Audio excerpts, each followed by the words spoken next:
nung dumating. Kaya... So, nung makita ko, bigla akong ako ang unang nabuhayan ng loob. Ang gusto ko eh. Sinalubong talaga, napayakap ako doon sa tao eh. Kasi humahangos nga po eh, nakita namin eh. Hindi nga siya makapagsalita eh. Anong nangyari sa'yo? Hinihingal po eh. Hinahabol ako. Sino nga ako mahabol sa'yo? Wala na. Yung mga FBI, nandun sila. Tapos ginaganon niya sa akin yung daliri niya. Itong isa, basag itong isa. Yung isa, nabalatan dito. May dugo. Sa kakaganon niya yata sa ano. So, yun na nangyari. Ito yung problema. Bakit merong NBI sa loob mismo ng Senado? Bakit pinayagan yon? Na doon pala siya huhulihin. Wala bang paggalang sa Senado? Ito yung pinaka main question na dapat itanong natin. Gusto niyo siyang hulihin sa labas. Paglabas niya o kaya pag bago pumasok, nandun kayo sa labas. Opo. Pero yung nakipag-coordinate kayo, kasi ang inamin na ni former SP na pumunta ang NBI sa kanya, umaga pa lang. Maaga pa lang, Tapos, makipag-coordinate kayo sa OSAA. Sabi, ito yung aming Sergeant at Arms. Opo. Ba't yung ginawa yun? Member ng Senado ang uhulihin sa loob mismo ng aming bakuran. As tinanong ko siya, habang sila ay mapupula lahat ang... nasa lounge. Habang nasa lounge sila, Sabi ko, SP, nung nakipag-coordinate ba sa'yo, pinakita sa'yo yung warrant of arrest? Hindi. So, hindi mo tinignan? Hindi. With more reason, anong ginagawa ng NBI sa premises ng Senado? Tapos nung gabi na, ng Miyerkules na yun, pinatawag namin. Kasi nga, yung nagbarilan, Opo, hindi pa yata. Yung gabi na yun, wala pa yung... Hindi pa yun. Lunes yata yun. Lunes pa yun. Gabi na yun, pinatawag namin si Melvin Matibag. Sir, sabi niyo, ang instruction ko naman po sa kanila pag nakapasok na siya sa session hall, tigilan nyo na, huwag na niyang tutugisin. Stick muna nga ako. Yan mo sabihin yung hagdanan kung saan niyo siya hinabol ka. Hindi party ka ako ng Senado yun. Yung parking na doon nagsimula ka akong habulan, hindi ka ako sa premises. Kaya pala habulan talaga, Pwede mo ba kaming bigyan ka ako ng kopya ng warrant to pa?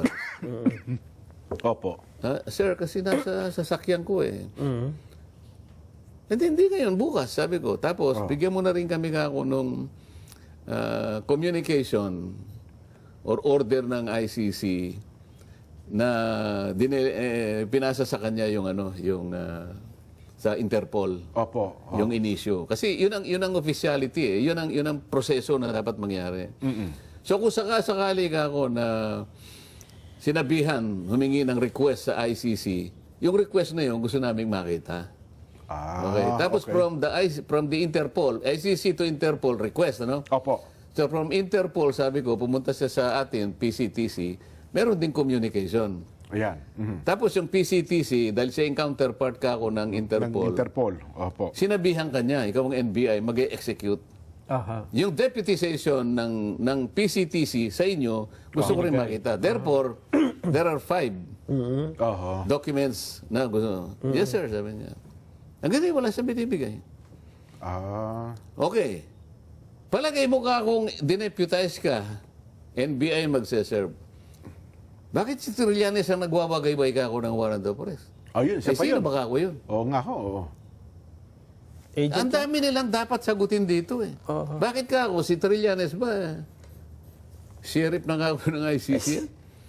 O naglilingkod na sa Interpol si Trillanes? Paano siya nangyaring napunta ron? Ito yung mga hindi nila sinasagot. Pagkatapos kung ano-ano sinasabi, nagkudita raw kami dahil sa impeachment. Kahit naman hindi sila napalitan ganun din ang bilang namin eh. Lalo sigurong lumakas pa ngayon dahil pinagaganon nila kami. O palagay mo na hindi makakaboto si Senator Bato dahil biglang nawala na rin. Siyempre, pati nga yung protective custody, hindi nila ginagalang. O siguro yung tao nag-isip na, ayaw ko na rin madamay kayong lahat dito, baka magkabarilan dito. Nagkusa na lang tumalilis yung tao. Di ba? Pero 12 pa rin kami ngayon. Yun nga. O halimbawa, nagbutuhan kami.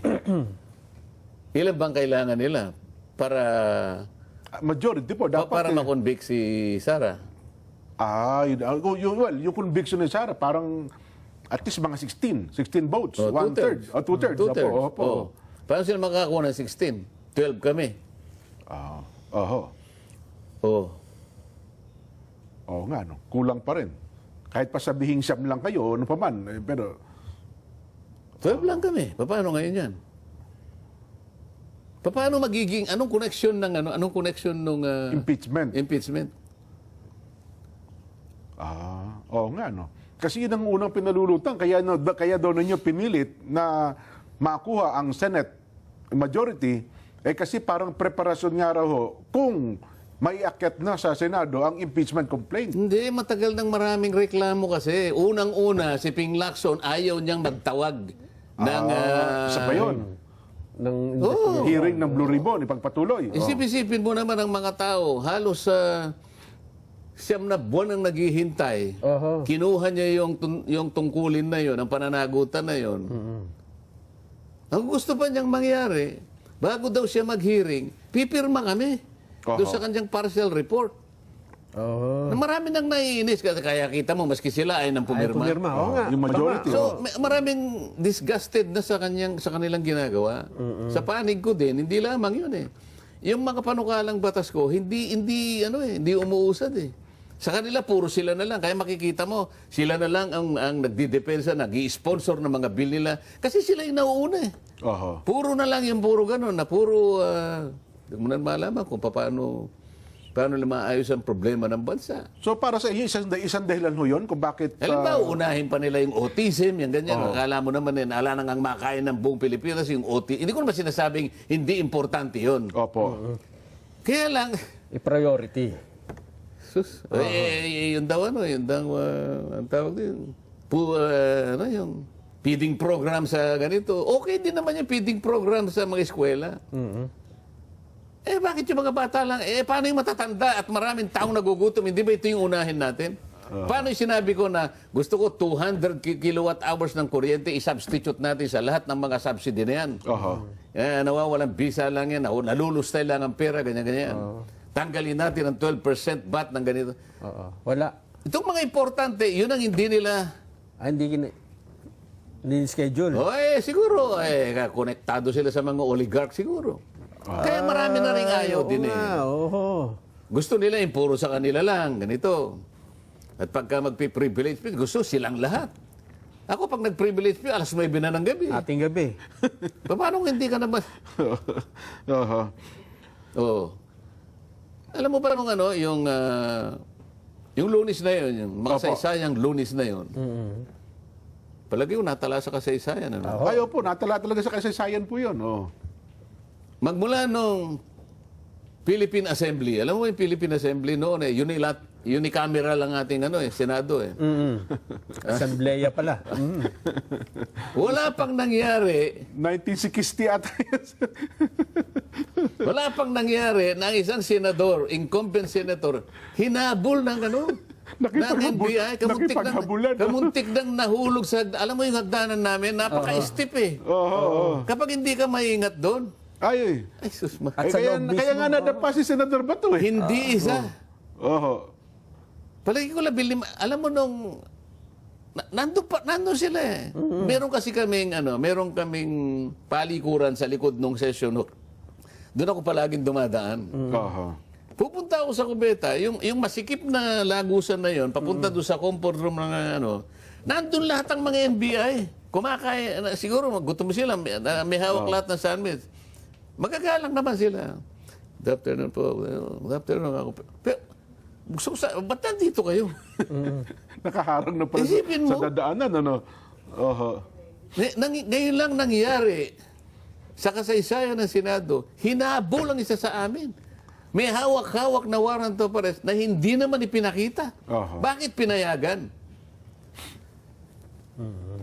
So teka lang ho, yung warrant of arrest na yun... Ano yung sinasabi ng mga magagaling na mga... Hindi kasi marami pinag-uusapan ngayon. Teka lang, ang una pong tanong, dapat pa talagang arestuhin si Senador Bato? Kasi mula noon, hanggang ngayon, wala talaga makapagsabing, meron ba talagang lehitimong warrant para kay Senador Bato? At yun bang warrant, sabihin na natin, galing sa ICC, kikilalanin ba yun dito sa atin? Kasi meron ng desisyon ukol sa warrant of arrest na yun, di ba? Nang ipinalabas ng International Criminal Court. Bagamat hanggang ngayon, questionable yung ICC warrant, Sen. Yung warrant, in-issue ng ICC. Opo. Okay. Kaya lang, palagi nating sinasabi, yung ICC ay hindi na natin kinikilala dahil hindi na tayo miyembro. Opo. Okay? Pangalawa, meron na tayong domestic law na siya yung kumokover sa mga ganyang klaseng krimen na yan din ang nire-recognize na mga krimen ng ICC. Halimbawa, itong mga crimes against humanity, Yes po. Genocide yan. Opo. International crimes, War mga crimes, ganito. yes po. Ito yung Republic Act 9851. Ngayon, ang ICC kasi is the court of last resort. Sinasabi namin ganun. Palaging, yung mga abogado palagi lang siya. The ICC is a court of last resort. Opo. Kasi ang principle niya, yung hindi sila pwedeng pumasok kapag ka ang isang domestic judicial system ay functioning. Ibig sabihin, nakahanda sila, gumaganap ng tungkulin, able and willing to do their job. Yun naman ang kondisyon ng ating mga korte at ng ating mga piskalya. Hindi naman nakasara ang ating mga korte. Ang totoo niyan, sinabpi na nga si Senator Bato ng CIDG. Yes po. Ibig lamang sabihin, meron ng active case against him. Kasi sinabpina na eh. Siguro nahalata nila, i-withdraw natin ang sabpina para maipakita natin na wala pang... sabi ko nga, Pwede. huli na ang lahat. Na-serve na. Yung pag-withdraw ninyo ng sabpina is not tantamount to terminating the case. Wala na, doon pa rin ang kaso eh. Sinabi na ni, sasagutin ko kayo in proper time. Kaya lang, hinahabol-habol kasi ako nitong mga NBI. O, hindi siya pwedeng pumasok, sabi namin, dahil wala ka na sa ano eh. Wala ka na sa hulog eh. Paano ka mag-i-issue eh? Wala na nga tayong treaty. Maski nga doon sa batas na yon, sinasabi nga roon, kailangan dumaan ka sa siyang domestic court. O, hindi naman automatic yung RA 9851 ako mo sinabi niyang kapag meron ng isang international court na nag-iimbestiga, pwede niyo siyang i-surrender o kaya i-extradite. Opo. Pero hindi automatic yun eh. Sabi niya, in accordance with the extradition laws and treaties. O tinatanong ko nga meron ba tayong extradition treaty sa ICC? Hindi naman bansa yun. Wala po, wala. Kahit na halimbawa, bansa yung ICC, meron tayong extradition law, Presidential Decree 1096 yata ito eh. At meron ng procedure din na inisyu ang Korte Suprema. Dadaan sa korte. So hindi automatic yun eh. Pagkatapos, or treaties, sabi niya. Opo. Wala na nga treaty, nag-withdraw na tayo 2019 pa eh. Sa mga tweet, yung inisyu mo, hindi na dapat kilalanin. Ayun din ang ginagamit nilang dahilan eh. Dahil walang extradition, walang treaty, kaya automatic na daw. Lalo na ang layo ng mga argumento na yun. Walang treaty, walang extradition. Paano magiging automatic? Kasi walang pagbabatayan daw eh. Wala nga pagbabatayan. Saan makukunin ang legal basis? Doon sa Wala ICC nga na mismo. ICC is operating under the principle of complementarity. Kung nagpapunksyon, ang dapat nilang ginawa, dito nila dinimanda. Bakit kasi nagkukumahog na kailangan dalhin pa siya ron? Kapag kinuha mo si Bato ngayon, kagaya ng sinasabi ng 4 na kasama ko, nag-file sila ng resolution eh. Yes po. Na kailangan si Bato will voluntarily surrender. Yes. Alam naman nila, kapag nakuha siya ng NBI, he will be handcuffed. Opo. He will dump on a plane. And he will vanish to the Netherlands. Yes. Parang ginawa kay Digong. Yan, ginawa, di ko. Asan ang domestic remedy magagawa niya? Wala na. Kung ano nangyari kay Digong, ganun din mangyayari sa kanya. Huwag na tayo magbulahan.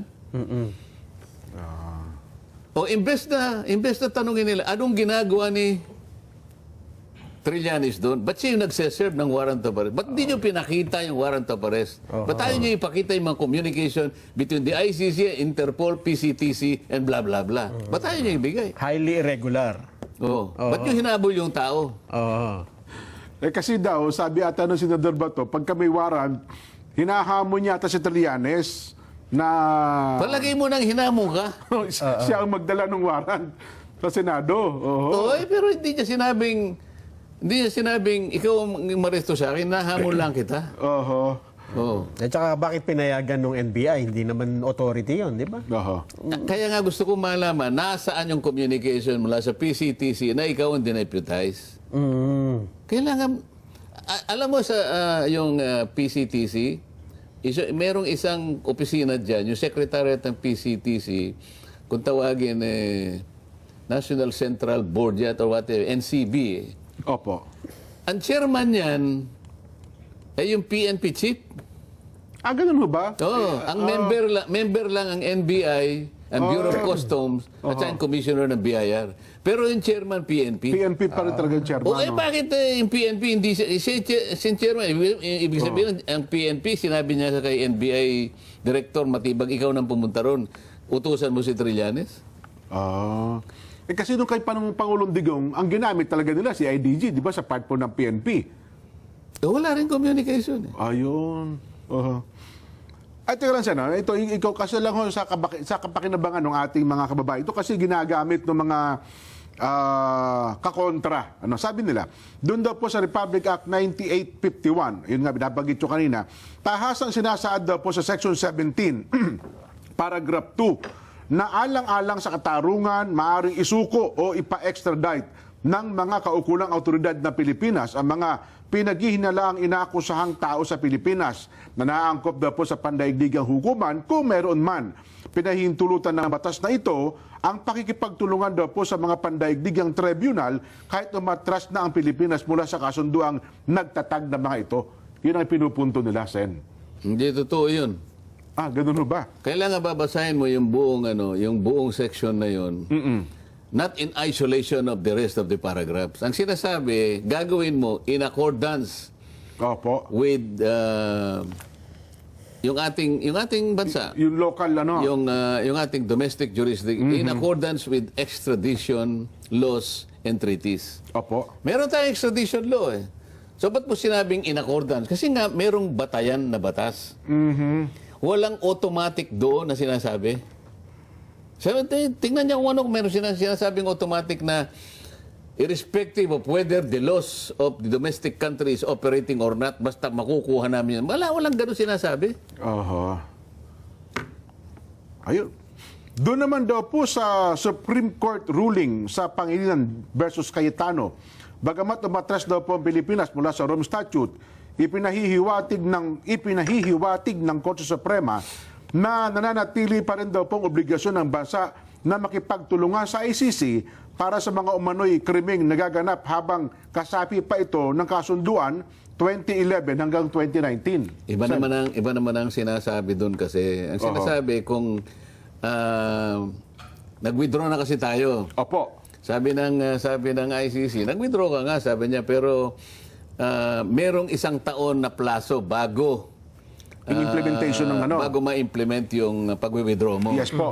Bakit importante yung isang taon na parang anong tawag doon? Transition. Say transition. Kasi nga meron kang nagawa na dapat sana i-maximize mo 'yon.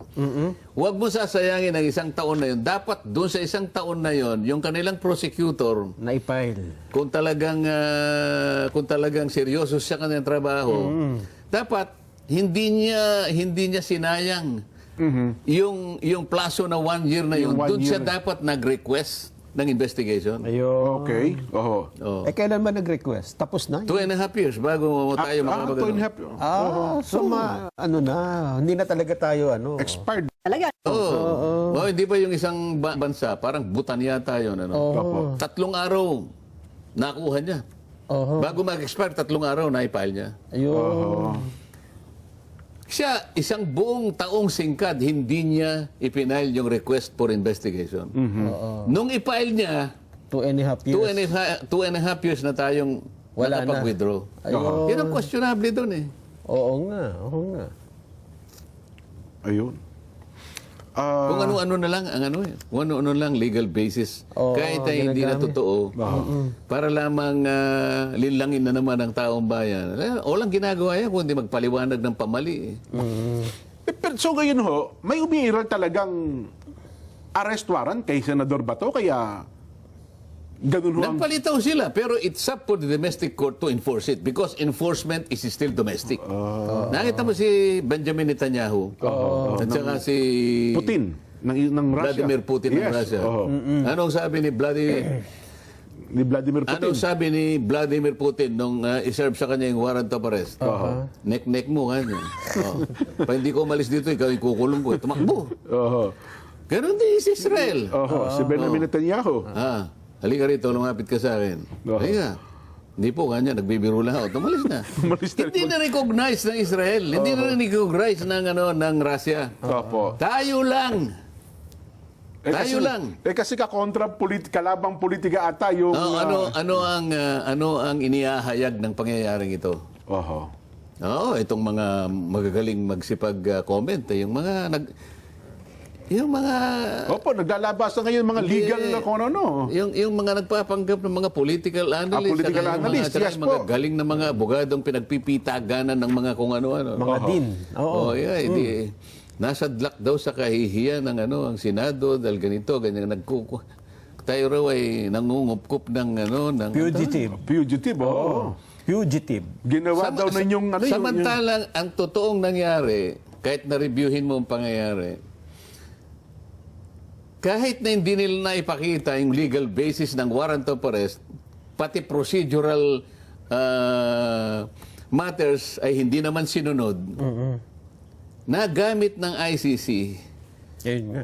ang kanilang overreach para lang i-weaponize ang mga kalaban ng gobyerno para sa kayo pahiyain ng Senado. Sa kabilang banda na ihayag ng Senado ang kanyang independence. Oho. At sinabi niya, hindi kayo pwede. Alam mo, sa lahat ng bagay, giyera ang nakikita mo, nire-resist natin ang yung mga foreign ini-invade tayo. Kahit ganito lang ang bansa natin, lalaban tayo. Yes po. Pakikialam ng dayuhan yan eh. Oo. Lahat ng uri ng pakikialam. Pero ito, ang linaw na pakikialam. Pero marami sa ating mga kababayan ang yumakap pa sa kanila. Oho. Yun ang nakakahiya, yung mga ganong klaseng tao. Imbes na ang usigi ng NBI, ang inusig pa yung usaan namin eh. Yun ang nga po. Yung tao, ginagawa lang kanyang tungkulin eh. Di ba? At ang pinaka-latest sen, ipinag-utos ng ombudsman ngayon na suspendido ang inyong Sergeant at Arms sa si Mau Aplaska. Ano ang basis niya?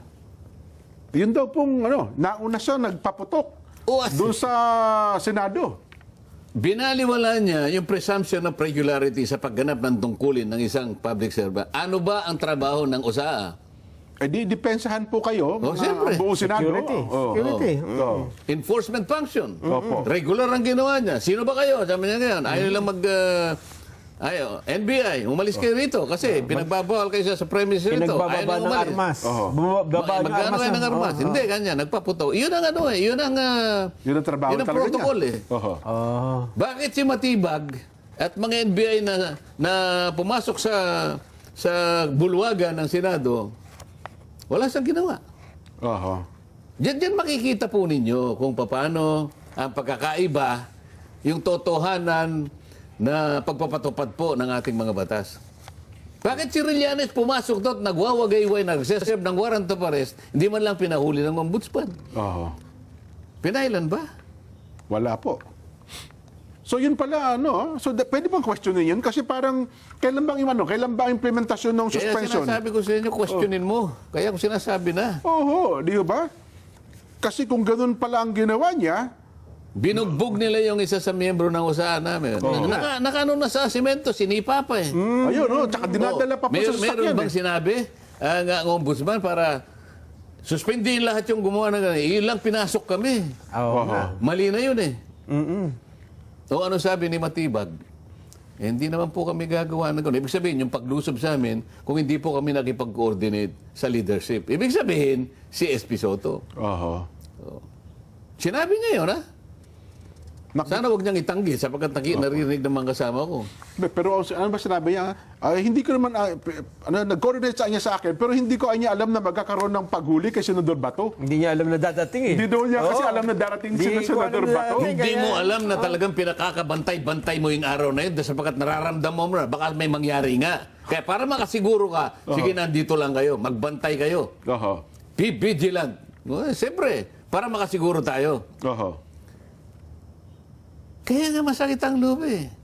Oo, di ba? So, ibig sabihin, meron na rin silang hint na darating talaga si Bato sa araw na kasi nagdatingan yung NB. Kung wala silang hint, edi wala silang Wala ganun. silang hint, pero kailangan nag-double sila. Effort. Hindi nila pwedeng, hindi sila pwedeng mag-lower na. We cannot take it for, we cannot take this lightly. Dito nakasalalay ang ating pamumuno Ang ating sa leadership, Senado. ang kanilang leadership. Oho. Baka kung tayo medyo lumog-luwag na ito, tumagilid tayo. Ayaw nila yon. Pero hindi totoo na mayroong Senate ko. Ito'y nangyayari sa buhay ng Senado. Yes. Anytime, any day, totoo it could yan. happen. Oho. Ang minority, wala nang ginagawa. Lalo na kung alam nila na sila ay na tumatagilid sa paggawa ng mga batas. Siyempre na may pagka-disgusto na rin. Palagi nilang nilalayon, palagi nilang nilulunggati, sabi nga ni Yes Nelson. po. Oho. Ninanais talaga nila yan. Sana makuha natin para yung mga bills natin, tayo naman ang maunang Ma-overturn yung pero leadership. sasabihin nung isa, a Senate coup, sabi niya. Oho.